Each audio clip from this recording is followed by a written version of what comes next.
Today was orientation day on Capitol Hill for new members of Congress.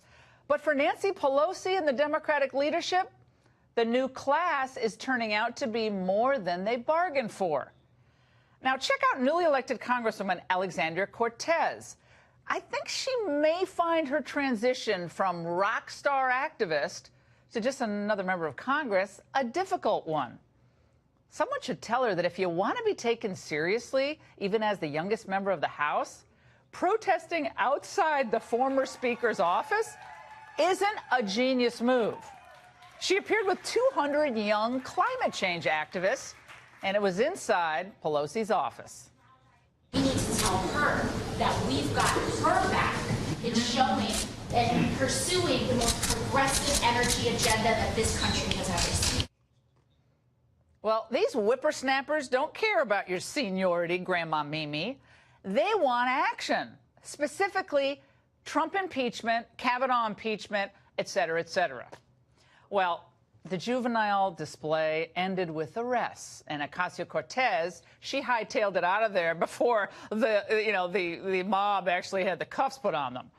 And to appear magnanimous as she faces an election for Speaker, Nancy begged the Capitol Police to show mercy to the young protesters so they could, quote, continue to organize and participate in our democracy. Well, she's trying to thread the needle here. She's attempting to placate the far left in her ranks while balancing the interests of members from districts that run more red. This comment, I found this today in the New York Times Online. I think it really accurately describes the current dynamic in Pelosi's House. Stay with me here, this is good. The Democratic Party won, but the Blue Party is not a solid, strong, united front.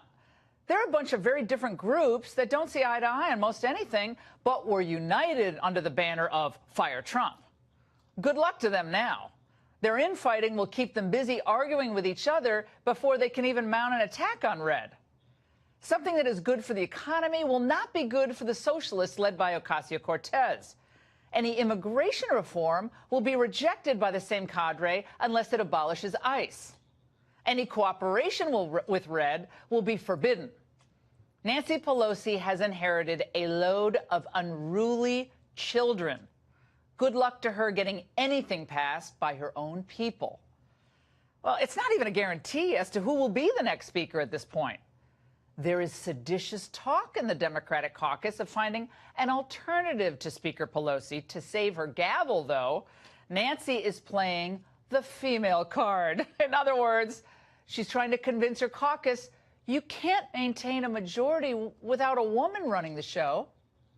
You cannot have the four leaders of Congress, the President of the United States, these five people, and not have the voice of women, especially since women were the majority of the voters, the workers in campaigns, and now part of this glorious victory. But there are dark pink clouds gathering on the horizon of this glorious victory. The newly elected crop of women on Capitol Hill see things differently than Speaker Grand Nan. Though they do not represent the majority of Democratic freshmen, these progressive upstarts have all the juice, all the energy, and all the excitement. And the political gender card that Pelosi perfected has been deployed in a new way by all these new gals. Congresswoman-elect Rashida Tlaib, Ilhan Omar, Ayanna Pressley, and Ocasio-Cortez tweeted out this picture of themselves at a progressive caucus orientation the other day. Check it out. They're respectively the first Muslim American woman, the first black woman from Massachusetts, and the youngest woman ever elected to Congress. They captioned the picture, Squad. And another photo with the hashtag, Change Can't Wait. Nancy Pelosi might have tagged this one, Mob Squad, help! Well, these women may as well be the four horsewomen of the apocalypse for the Democratic Party, if you ask me, because they represent some of the most radical views in Congress. Free college for all, free health care for all, the abolishment of ICE, a Green New Deal where the U.S. depends entirely on renewable energy. Have fun in those planes. And on the foreign policy front, they're even wackier.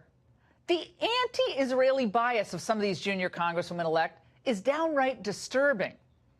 Ocasio-Cortez in July called Israel an occupier of Palestine. I guess you found that on Wikipedia. And when pressed to explain her views, well, you know, it was like, not pretty. You used the term the occupation of Palestine. What did you mean by that? I think what I meant is like the settlements that are increasing in some of these areas and places where Palestinians are experiencing difficulty in access to their housing and homes. Do you think you can expand on that? Yeah, I mean, I think I'd also just, I am not the expert on geopolitics on this issue. Well, the two new Muslim members of Congress go even further than this. Tlaib endorses a one-state solution where Jews have no right to their sovereign state. She said in an interview citing her Palestinian heritage, quote, separate but equal does not work. And in 2014, Omar tweeted, Israel has hypnotized the world. May Allah awaken the people and help them see the evil doings of Israel. Nice. She recently called Israel, one of our closest allies, an apartheid regime. Now, one doubts that this is what women had in mind when they voted for these female candidates, but you never know. Well, then there's Massachusetts' Ayanna Pressley. I think she's my favorite of all of them. She's a leftist on the warpath against white men. She hailed from the Boston City Council before walloping incumbent Democratic Representative Michael Capuano. Pressley doesn't sound like she's going to be singing Love Me Tender to Nancy Pelosi anytime soon. It's not just good enough to see the Democrats back in power, but it matters who those Democrats are. Well, Pressley vows that she's going to shake up what she calls, quote, the corridors of power and most decision-making tables that are dominated by white men. When it comes to women of color candidates, folks don't just talk about a glass ceiling. What they describe is a concrete one. But you know what breaks through concrete? Seismic shifts, drastic change, activist leadership, a movement builds, and the citizen activist rises, and they are a force to be reckoned with. Well, force to be reckoned with, we'll see. But if her tenure on the Boston City Council is any guide, she's going to make Maxine Waters' approach seem more like Joe Manchin's. Now, you can be certain these far-left newbies is going to make governing all but impossible for the Democrats in leadership, especially considering that they're going to have progressive support, though, for one of their top agenda items, Trump's impeachment. Is impeachment your top priority if you get elected? I think it's certainly something that needs to be on the agenda.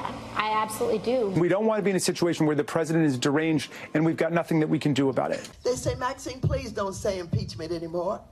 And when they say that, I say impeachment, impeachment, impeachment, impeachment, impeachment, impeachment. Fraternities across the United States are going to have drinking games all next year with the I word. Well, the Democrats have to be very careful here.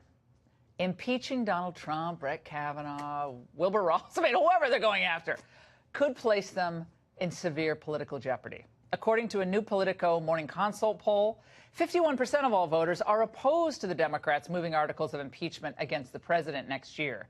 Only 33% support impeachment. But among Democratic voters, 61% want their party to start impeachment proceedings, while just 22% are opposed.